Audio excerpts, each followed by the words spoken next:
Welcome friends, ફરીથી તમારું સ્વાગત છે આપણી યુટ્યુબ ચેનલ ઉપર. અને આજે આપણે અનાવૃત બીજધારી વનસ્પતિઓ વિશે જોવાનું છે. ઓકે, છેલ્લા લેક્ચરની અંદર પણ આપણે અનાવૃત બીજધારી વનસ્પતિ વિશે જોયું. ઓકે, હવે આપણે થોડી વધારે ઇન્ફોર્મેશન જે છે એમના વિશે મેળવીએ. ઓકે, દેખો, આપણે પહેલાં જ વાત કરી કે અનાવૃત બીજધારી વનસ્પતિ છે એની અંદર વાહક પેશીઓ હાજર છે. ઓકે, સૌ પ્રથમ વાહક પેશીઓ ત્રિઅંગી વનસ્પતિઓમાં જોવા મળી અને એના પછી જે પણ વનસ્પતિ છે એની અંદર વાહક પેશીઓ હાજર હતી. વાહક પેશીઓ એટલે જલવાહક પેશી અને અન્નવાહક પેશી. જલવાહક પેશી અને અન્નવાહક પેશી એ વાહક પેશી. ઓકે, હવે એમની અંદર જલવાહક પેશીની અંદર 4 ઘટકો હોય. જલવાહિની હોય, જલવાહિનીકી હોય, ઓકે, જલવાહક મૃદુતક હોય, જલવાહક તંતુઓ હોય. પણ આની અંદર જલવાહક પેશી જે છે એની અંદર જલવાહિની જે છે ઝાયલમ વેસલ એ ગેરહાજર હોય. જલવાહિની તો હોય પણ એની અંદર એક જે એલિમેન્ટ છે જલવાહિની એ ગેરહાજર. અન્નવાહક પેશીની અંદર પણ 4 ઘટકો હોય. બરાબર, ચાલની નલિકા હોય, સાથી કોષો હોય. બરાબર છે, એના સિવાય અન્નવાહક મૃદુતક હોય, અન્નવાહક તંતુઓ હોય. ઓકે, તો આની અંદર પણ ચાલની નલિકા જે છે એ ગેરહાજર. અન્નવાહક પેશી તો હોય પણ ચાલની નલિકા શું હોય? ગેરહાજર. એમની અંદર એક ખાસિયત છે કે જે આવૃત બીજધારીમાં જે સાથી જે કોષો હોય, બરાબર, એના બદલે આની અંદર આલ્બ્યુમિનસ કોષો હોય. બરાબર છે, અને જે ચાલની નલિકા હોય, બરાબર, એની જગ્યાએ ચાલની કોષો હોય. આપણે જ્યારે પણ જલવાહક અને અન્નવાહક પેશી વિશે ભણશું એટલે એની અંદર પણ આવશે, પણ અત્યારે તમારે આટલું તો યાદ રાખવાનું. ટોટલ જે પણ અનાવૃત બીજધારી છે એની 900 જેટલી જાતિઓ જોવા મળે છે પ્લાન્ટ્સની. હવે ઝિંકો બાયલોબા કરીને એક પ્લાન્ટ છે અને એક સાયકસ, એ બંને જીવંત અશ્મિ છે. કેવી છે? જીવંત અશ્મિ. હવે કોઈ પણ જીવંત અશ્મિ કોને કહેવાય? પહેલાં તો અશ્મિ કોને કહેવાય? કે એવા સજીવો જે પહેલાં જોવા મળતા હતા અત્યારે જોવા મળતા નથી, જેનું ફોસિલ્સ ફોર્મમાં કન્વર્ટ થઈ ગયું. પણ આ પ્લાન્ટ કેવા છે કે એની સાથેના જે વનસ્પતિઓ હતા એ અત્યારે જોવા મળતી નથી, પણ એ જોવા મળે છે. બરાબર, એટલે આ હજુ છે જૂના વખતના, પણ એની સાથેના કોઈ છે નહીં. તો એને શું કહેવાય? જીવંત અશ્મિ કહેવાય. શું કહેવાય? જીવંત અશ્મિ. ઓકે, તો પાઇનસ અને સાયકસ એ જીવંત અશ્મિ. એમાં ઝિંકો બાયલોબા કરીને જે પ્લાન્ટ છે, બરાબર છે, ઝિંકો બાયલોબા, એ ઘણા વર્ષોથી એની અંદર કંઈ પણ પ્રકારનો ફેરફાર થયા વગર એ જ પ્રકારે જોવા મળી રહ્યું છે. બીજું, સાયકસ જે છે એની અંદર માદા શંકુ ગેરહાજર. માદા શંકુ શું હોય? ગેરહાજર. ઓકે, એટલે ડાયરેક્ટલી એની અંદર મહાબીજાણુ પર્ણ છે. સાયકસની અંદર જે અંડક હોય એની અંદર 2 થી 8 અંડજન્યુ ધાની હોય. કેટલી હોય? 2 થી 8 અંડજન્યુ ધાની. નોર્મલી કોઈ પણ અનાવૃત બીજધારી વનસ્પતિઓ છે એની અંદર પુજન્યુ ધાની જોવા મળતી નથી. એમાં ડાયરેક્ટલી સ્ત્રીજન્યુ ધાની એટલે કે અંડજન્યુ ધાની હોય છે, પરંતુ પુજન્યુ ધાની જોવા મળતી નથી. આ એક ખાસિયત છે. બીજું, આમાં જે જન્યુજનક છે એ મુક્ત જેવી નથી, કારણ કે તો અંડક જે છે એની અંદર બધી અવસ્થા હોય. જેમ કે માદા જન્યુજનક કોની અંદર હોય? અંડકની અંદર. ઓકે, તો એની અંદર જોવા મળે. ક્યાં જોવા મળે? અંદર. ઓકે, ચલો. બીજું કે એની પરાગરજની એક ખાસિયત છે. એની પરાગરજની શું છે? એક ખાસિયત. ઓકે, તો એની પરાગરજની ખાસિયત એ છે, ચલો હવે પક્ષસમ પરાગરજ જોવા મળે. કેવી જોવા મળે? ઓકે, હવે આ પરાગરજ કેવી દેખાય આપણે આ રીતના પરાગરજને પાંખો હોય ને એવું તમને જોવા મળે. કે નોર્મલી આમાં પરાગનયન કઈ રીતે થતું હોય? પવન દ્વારા થતું હોય. કોના દ્વારા થાય? આ ખાસ યાદ રાખવાનું. પરાગનયન કોને કહેવાય? કે કોઈ પણ વનસ્પતિ છે એમાંથી પરાગરજ એ બીજી કોઈ વનસ્પતિ છે અથવા એની જ વનસ્પતિના પુષ્પના પરાગાસન ઉપર સ્થળાંતર થવાની પ્રક્રિયાને શું કહેવાય? પરાગનયન. તો અમુક પરાગરજ જે છે પાણી દ્વારા વહન થતી હોય, અમુક પવન દ્વારા થાય, અમુક કીટકો દ્વારા થાય, અમુક પક્ષીઓ દ્વારા થાય.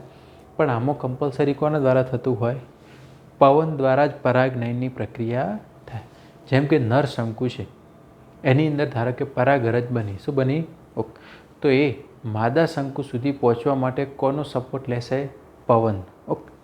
હવે જ્યારે પવનની અંદર એને ઉડવા માટે આવી પાંખો જેવી રચના હોય, બરાબર છે, એ એની એક ખાસિયત છે. ઓકે. તો જે પક્ષક પરાગરજ કહેવાય. શું કહેવાય? પક્ષક પરાગરજ. કારણ કે નોર્મલ હાઇટ સુધી ઉડવું હોય તો બરાબર થોડું ઉપર સુધી પરાગરજને જવું હોય. કારણ કે આ તો ઊંચી ઊંચી વનસ્પતિઓ જોવા મળે. તો હાઇટેડ વનસ્પતિઓ છે એટલે ઊંચા સુધી જવા માટે એને આ ટાઈપની રચના છે. ઓકે. સાયકસ છે તમે આપણે કોઈ પણ સાયકસ પ્લાન્ટ તમે જોયો, બરાબર? તો આ રીતના સાયકસ પ્લાન્ટ જોવા મળે છે, બરાબર? તો આપણું જે હથેળી જેવી એની રચના જોવા મળે. ઓકે. એમાં આપણે ખાસ કરીને સાયકસ રિવોલ્યુટા કરીને જે પ્લાન્ટ છે એનું આપણે ડેકોરેશનમાં યુઝ કરતા હોઈએ છીએ. એ મરુ નિવાસી છે. મરુ એટલે જે રણ પ્રદેશમાં ઉગતી હોય ને વનસ્પતિ, એ મરુ નિવાસી. હવે મરુ નિવાસીનો મતલબ એ નહીં કે રણમાં જ, શુષ્ક પરિસ્થિતિમાં ઉગતી હોય. કેવી? ઓકે. શુષ્ક એટલે જ્યાં પાણી એકદમ ઓછું હોય તો પણ એ ત્યાં રહી શકે, તો મરુ નિવાસી કહેવાય એને. ઓકે. આની અંદર વાનસ્પતિક પ્રજનન અને લિંગી પ્રજનન બંને થતું જોવા મળે છે. ઓકે. આની અંદર નેક કેનલ સેલ ગેરહાજર હોય. નેક કેનલ સેલ ગેરહાજર. જેમ જે પેલી સ્ત્રીજન્યુ ધાની છે એની અંદર જે કેનલ સેલ હોય, બરાબર, એ આની અંદર જોવા મળતા નથી. જીવંત અશ્મિ છે એટલે કે એની સાથે જે જોવા મળતા હતા પહેલાંના એ જોવા મળતા નથી અને એ હજુ જોવા, તો સાયકસ પણ એક જીવંત અશ્મિ જ છે. ઓકે. બીજું, આમાં પરાગ નલિકાનો વિકાસ થાય છે. કોનો વિકાસ થાય છે? પરાગ નલિકા. એ પણ તમારે ખાસ ધ્યાનમાં. હવે આપણે જોઈએ સાયકસનું જીવન ચક્ર. કોનું? સાયકસ. ઓકે. હવે તમને એટલું તો ખ્યાલ છે કે સાયકસમાં નર અને માદા વનસ્પતિ બંને કેવી હોય? અલગ અલગ. ધારો કે આપણે અહીંયા લખી દઈએ નર વનસ્પતિ, આ બાજુ લખી દઈએ માદા વનસ્પતિ. ઓકે. તો એ તો આપણને ખ્યાલ છે કે આમાં નર અને માદા વનસ્પતિ અલગ અલગ જોવા મળે છે, એક જની અંદર તો હોતી નથી. ઓકે. ચાલો. હવે જે નર વનસ્પતિ હશે એના ઉપર હશે નર શંકુ. માદા વનસ્પતિ હશે એના ઉપર આપણે માદા શંકુ ના પણ આપણે એવું લખ્યું કે માદા શંકુ છે. ઓકે. નર શંકુ હોય એની અંદર હોય લઘુ બીજાણુ પણ. શું હોય? લઘુ બીજાણુ પણ. ઓકે. આની અંદર હોય મહાબીજાણુ પણ. ઓકે. લઘુ બીજાણુ પર્ણ છે અને પુકેસરને સમાન માનવામાં આવે. મહાબીજાણુ પર્ણ જે છે એને સ્ત્રી કેસરને સમાન માનવામાં આવે છે. ચાલો. લઘુ બીજાણુ પર્ણ હોય એની અંદર હોય લઘુ બીજાણુ ધાની, જેને આપણે પરાગ કોથળી કહેવાય. શું કહેવાય? ઓકે. ચાલો. મહાબીજાણુ પર્ણ હોય એની અંદર પણ હોય મહાબીજાણુ ધાની. બરાબર. ઓકે. જેને આપણે અંડક કહીએ છીએ. શું કહીએ છીએ? અંડક. ઓકે. ચાલો. હવે લઘુ બીજાણુ ધાની છે, બરાબર, એની અંદર હોય લઘુ બીજાણુ માતૃકોષ. લઘુ બીજાણુ માતૃકોષ. ઓકે. જે કેવા હોય? દ્વિકીય હોય. એવી રીતના મહાબીજાણુ ધાની હોય એની અંદર પણ શું હોય? મહાબીજાણુ માતૃકોષ. ઓકે, એ પણ કેવા હોય? દ્વિકીય. હવે એમનું થાય અર્ધીકરણ. એમનું શું થાય? અર્ધીકરણ. ચલો, આ અર્ધીકરણ થઈ ગયું. ચલો, અહીંયા પણ શું થયું? અર્ધીકરણ, મિયોસિસ. દ્વિકીય કોષનું અર્ધીકરણ થાય એટલે એમાંથી લઘુ બીજાણુ માતૃકોષ છે તેમાંથી શું બને? લઘુ બીજાણુ, જેને આપણે પરાગરજ કહીએ, જે એકકીય હોય. આને કહેવાય પરાગરજ. મહાબીજાણુ માતૃકોષ છે એમાંથી શું બને? મહાબીજાણુ. ઓકે, એ પણ કેવા હોય? એકકીય હોય. કેવા હોય? ઓકે, જેને આપણે અંડકોષ કહેવાય. શું કહેવાય? અંડકોષ. ઓકે, તમને ખ્યાલ છે આમાંથી 4 બનશે, પણ 4માંથી 3નું વિઘટન થઈ જાય, એક જ વધે. બરાબર છે? ઓકે, હવે જે લઘુ બીજાણુ છે એનો વિકાસ થાય. એનો શું થાય? વિકાસ થાય. ઓકે, ચલો, આનો ગ્રોથ થાય. એટલે એમાંથી આ બધું વનસ્પતિ ઉપર થઈ રહ્યું છે. ઓકે, હવે જે લઘુ બીજાણુ છે એમાંથી જે ગ્રોથ થઈ અને નરજન્યુજનક અવસ્થા બને. શું બને? નરજન્યુજનક અવસ્થા. બરાબર? જે ટૂંકજીવી છે એ બીજાણુજનક અવસ્થા ઉપર આધાર રાખે છે. આનો વિકાસ થઈ અને માદા જન્યુજનક અવસ્થા તૈયાર થાય. શું થાય છે? ઓકે, આની અંદર એક ઇમ્પોર્ટન્ટ વસ્તુ યાદ રાખવાનું છે, ભ્રૂણ પોષનું નિર્માણ થાય. કોનું નિર્માણ થાય? ઓકે, એન્ડોસ્પર્મ કહેવાય. તો દેખો, એન્ડોસ્પર્મ કેવો હશે? એકકીય હશે. કેવો હશે? એકકીય હશે. ઓકે, ચલો, હવે નરજન્યુજનક જે અવસ્થા છે એ હવે કોનું નિર્માણ કરે? નરજન્યુનું નિર્માણ કરે. કોનું નિર્માણ કરે? ઓકે, માદા જન્યુજનક અવસ્થા છે એની અંદર હવે બનશે સ્ત્રી જન્યુધાની. આપણે કહીએ, શું કહીએ? સ્ત્રી જન્યુધાની. એની અંદર અંડકોષનું નિર્માણ થાય. કોનું નિર્માણ થાય? હવે આમનું ફલનની પ્રક્રિયા થાય. ફલન એ પવનના માધ્યમ દ્વારા થાય, કે જે પૂજન્યુ છે એ પવન દ્વારા, અથવા જે નરજન્યુ છે, પરાગરજ છે, એ પવન દ્વારા એનો ફેલાવો થાય. ઓકે, ચાલો, હવે આપણે પાઇનસની વાત કરીએ કે પાઇનસ જે છે ને એમાં, બરાબર, પાઇનસ તો કેવી છે? એકદમ પહાડોના વિસ્તારોમાં જોવા મળતી વનસ્પતિ છે. ઓકે, હવે જ્યારે આમાંથી પરાગરજ ઉડે ને તો આપણે ત્યાં એકદમ પીળા કલરનું, જાણે કોઈ ડસ્ટ ઉડતી હોય ને એવું દેખાય. બરાબર? આપણે જેમ સલ્ફર હોય ને, સલ્ફર પીળા કલરનું હોય, તો જેમ સલ્ફરનો પાવડર ઉડતો હોય ને એવો લાગે. બરાબર છે? ઓકે, તો એક સાથે જ્યારે આમાં પરાગરજ મુક્ત થાય તો સલ્ફર પાવડર ઉડતો ને એવું લાગે. તો એકચ્યુઅલી આમાં ત્યાં પરાગરજ ઉડતી હોય. શું ઉડતી હોય? ઓકે, પવન દ્વારા. ચલો, જે નરજન્યુ છે એ અંડકોષ સાથે જોડાણ થાય, ફલન થાય એટલે શું બને? યુગ્મનજ, જે દ્વિકીય છે. યુગ્મનજમાંથી ભ્રૂણ નિર્માણ થાય. ભ્રૂણ નિર્માણમાંથી બીજ બને. ઓકે, ચલો, હવે બીજ છે એમાંથી કાં તો નર વનસ્પતિ બને અથવા તો માદા વનસ્પતિનું નિર્માણ થાય. બંને એક જમાં પછી નર કે માદા વનસ્પતિ નિર્માણ થતું. આ છે કોનું જીવનચક્ર. હવે દેખો, આમાં એક ઇમ્પોર્ટન્ટ વસ્તુ શું યાદ રાખવાનું છે કે અનાવૃત બીજધારી વનસ્પતિ છે. ઓકે, આ તો આપણે સાયકલ. એમાં ભ્રૂણપોષનું નિર્માણ ફલન પહેલાં થાય છે. યાદ શું રાખવાનું છે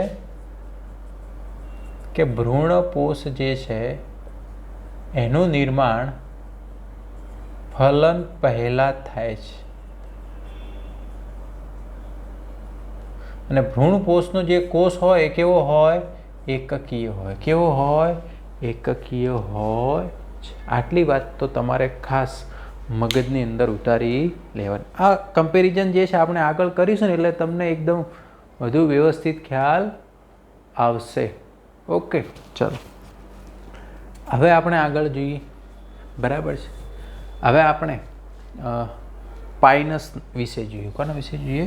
પાઇનસ.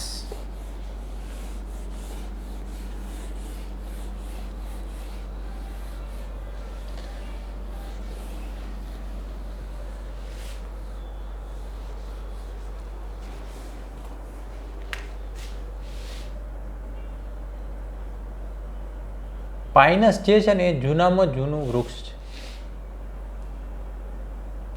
બરાબર. નોર્મલી આપણે એને કોનિફર્સ કહીએ. શું કહીએ? કોનિફર્સ. લગભગ 3 વર્ષે એ બીજ નિર્માણ કરે. એને ગ્રોથ થયા પછી કેટલા વર્ષે બીજ નિર્માણ કરે? 3. ઓકે. હા, નોર્મલી આપણે જે વાત કરી હતી કે જે પણ અંડક હોય, બરાબર, ઓકે, અહીંયા ધારો કે એની અંદર હતો મહાબીજાણુ માતૃકોષ. તો જે અંડક જે છે એના આવરણ કેટલા હોય? તો અંડકને એક જ આવરણ હોય. કેટલા આવરણ હોય? એક જ આવરણ જોવા મળે છે. ઓકે, વધારે જોવા મળતા નથી. ઓકે. હવે આપણે એનું જીવન ચક્ર જોઈએ. ઓકે, ધારો કે આ પાઇનસ વનસ્પતિ છે. હવે પાઇનસ વનસ્પતિ તો કેવી છે? એક સદની છે. કેવી છે? એક જ વનસ્પતિ જે છે એના ઉપર નર શંકુ આવે છે અને માદા શંકુ પણ આવે છે. તો અહીંયા નર શંકુ પણ હશે એ જ વનસ્પતિ ઉપર, ને એ જ વનસ્પતિ પર શું હશે? માદા શંકુ. ખ્યાલ આવે છે? એટલે એક જ ઉપર દર્શાવે. નર શંકુ હોય એની અંદર શું હોય? લઘુ બીજાણુ પણ. આ એનું બીજાણુજનક અવસ્થા ડ્રો કરી આપે જે બીજમાંથી બને છે. માદા શંકુમાં શું હોય? મહાબીજાણુ પણ. લઘુ બીજાણુ પણ હોય એની અંદર શું હોય? લઘુ બીજાણુ ધાની. મહાબીજાણુ પણ હોય એની અંદર શું હોય? મહાબીજાણુ ધાની. ઓકે. લઘુ બીજાણુ ધાની હોય એની અંદર શું હોય? લઘુ બીજાણુ માતૃકોષ. એની અંદર શું હોય? લઘુ બીજાણુ માતૃકોષ. મહાબીજાણુ ધાની હોય એની અંદર પણ શું હોય? મહાબીજાણુ માતૃકોષ. જે કેવા હોય? આ પણ દ્વિકીય હોય, આ પણ કેવો હોય? દ્વિકીય હોય. ઓકે. હવે દેખો, આપણે વાત કરી હતી મહાબીજાણુ માતૃકોષ, કે જે પણ અંડક છે, બરાબર, આ એનો પ્રદેહનો વિસ્તાર છે. કોનો વિસ્તાર છે? આ પ્રદેહ હતો અને એમાંથી એક માત્ર કોષ, પ્રદેહની અંદર એક માત્ર કોષ છે અને મહાબીજાણુ માતૃકોષ કહેવાય છે. શું કહેવાય છે? મહાબીજાણુ માતૃકોષ. એમાં અર્ધીકરણ થાય છે. મહાબીજાણુ માતૃકોષમાં શું થાય છે? અર્ધીકરણ. એટલે એમાંથી શું બને છે? મહાબીજાણુ. તો અર્ધીકરણ થશે તો મહાબીજાણુ કેવા બને? ઓકે. આનું અર્ધીકરણ થાય એટલે 4 મહાબીજાણુ બનતા હતા. કેટલા? 1, 2, 3 અને 4. ઓકે, 4 બને છે. 1, 2. ઓકે. એમાંથી 3 નાશ થઈ જતા હતા, એક જ સક્રિય રહેતો હતો. ઓકે, ચાલો. લઘુ બીજાણુ માતૃકોષ છે એની અંદર તો ઘણા બધા લઘુ બીજાણુ માતૃકોષો હોય, બરાબર છે. ઓકે. તો એમાંથી શું બને? લઘુ બીજાણુ. એ કેવા હોય? એકકીય. કઈ પ્રક્રિયા દ્વારા થશે? અર્ધીકરણ. ઓકે. હવે જે એક જ મહાબીજાણુ જે વધે છે, બરાબર, ધારો કે આ લઘુ મહાબીજાણુ માતૃકોષ હતો, અર્ધીકરણ થઈ ગયું, પછી ધારો કે આ એક જ, આ શું વધ્યું? મહાબીજાણુ. 4માંથી હવે એક જ વધ્યું. આનો ગ્રોથ થાય, આની વૃદ્ધિ થાય, બરાબર, અને આમાંથી શું બનશે? માદાજન્યુજનક અવસ્થા બનશે. શું બનશે? માદાજન્યુજનક. ઓકે, ચાલો.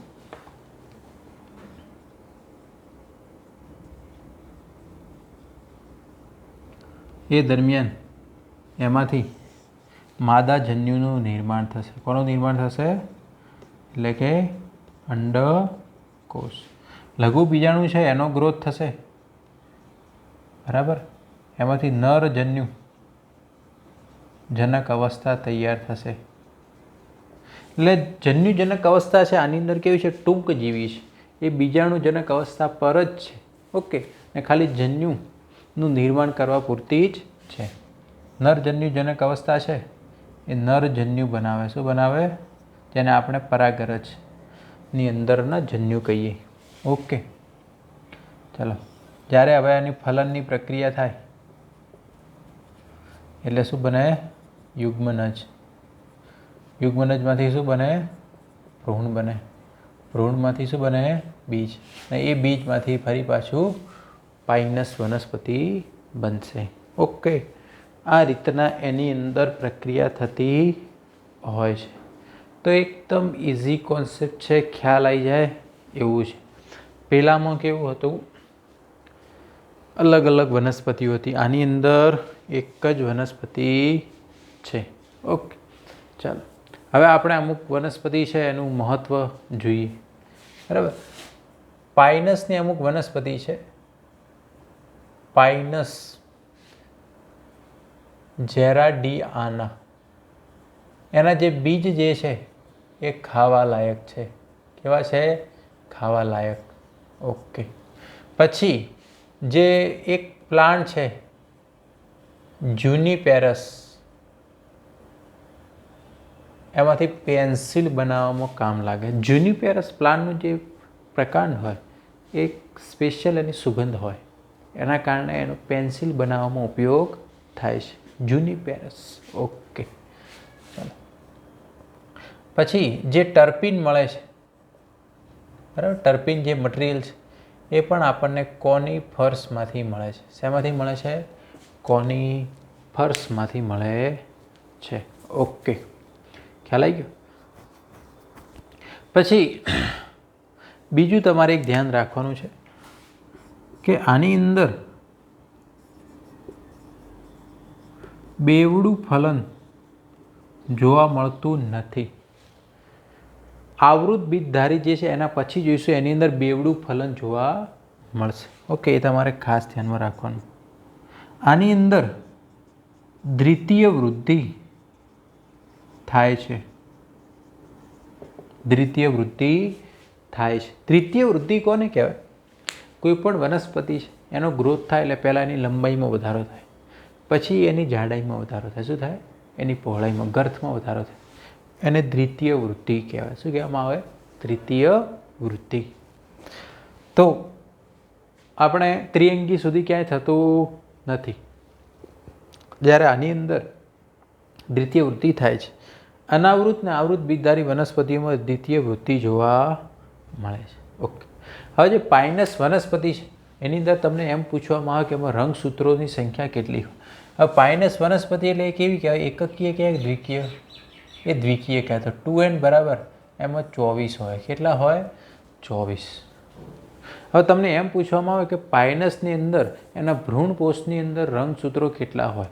હવે કોઈ પણ જે છે હંમેશા ભ્રૂણપોષ તો કેવું હોય? એકકીય હોય. ઓકે, તો 2n બરાબર 24 થાય તો ધારો કે પાઇનસના ભ્રૂણપોષની અંદર સંખ્યા કેટલી થાય?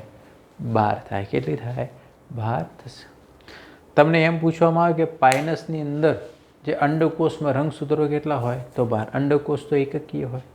તમને એમ પૂછવામાં કે પાઇનસના મૂળના કોષમાં રંગસૂત્રો કેટલા હોય? તો 24. કારણ કે મૂળ તો એ દ્વિકીય કહેવાય, તો બીજાણુજનક અવસ્થા કહેવાય. મૂળનો કોષ પૂછ્યો હોય, પ્રકાંડનો, પર્ણનો, ગમે તે. એમ પૂછવામાં કે પાઇનસ છે એમાં લઘુ બીજાણુ માતૃકોષમાં રંગસૂત્રો કેટલા હોય? તો એ તો દ્વિકીય હોય, તો 2n બરાબર 24. મહાબીજાણુ તો ઓકે. લઘુ બીજાણુમાં કેટલા હોય? તો એ તો n, તો 12 આવી ગયા. આમાં કેટલા? તો કે 12. ઓકે, એ વસ્તુ તમારે. પછી એમ પૂછે કે યુગ્મનજમાં કેટલા હોય? તો યુગ્મનજ તો ફલન બાદ બને, તો એ તો 2n હોય, તો એમાં કેટલા આવે? 24 આવે. કેટલા આવે? 24 આવે.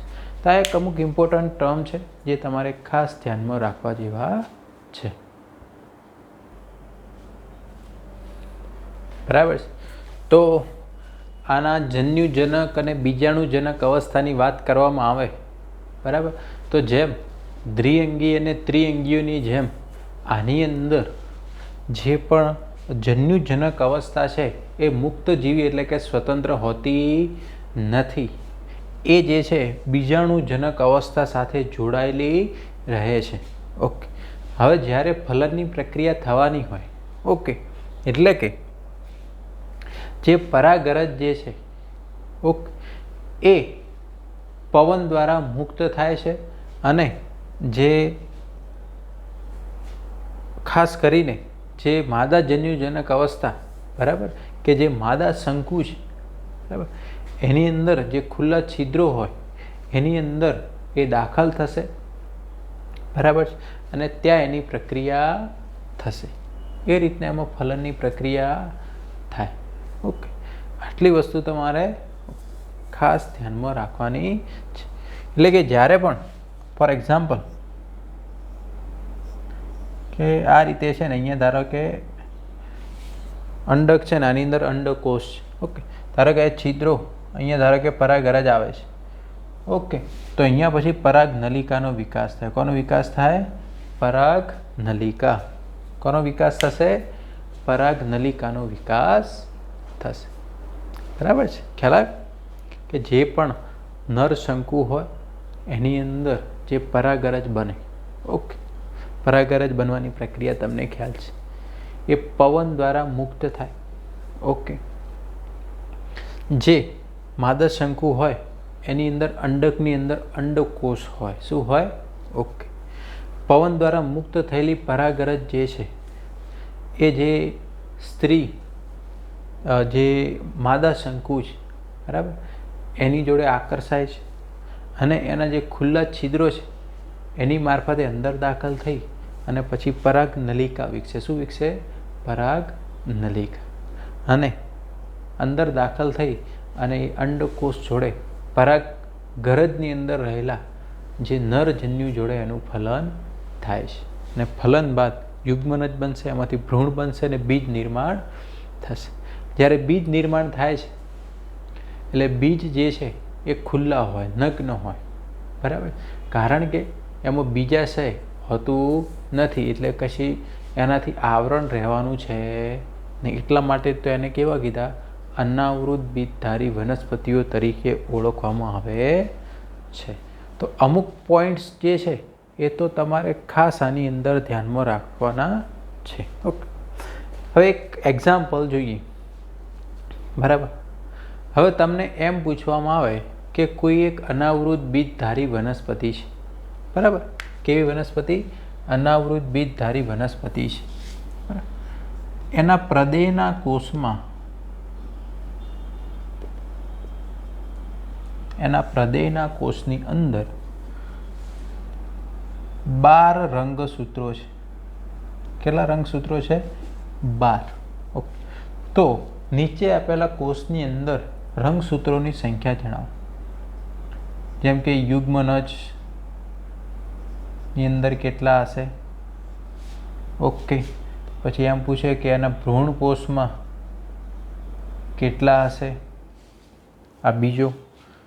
પછી ધારો કે એમ પૂછવામાં કે એના મૂળની અંદર રંગસૂત્રો કેટલા હશે?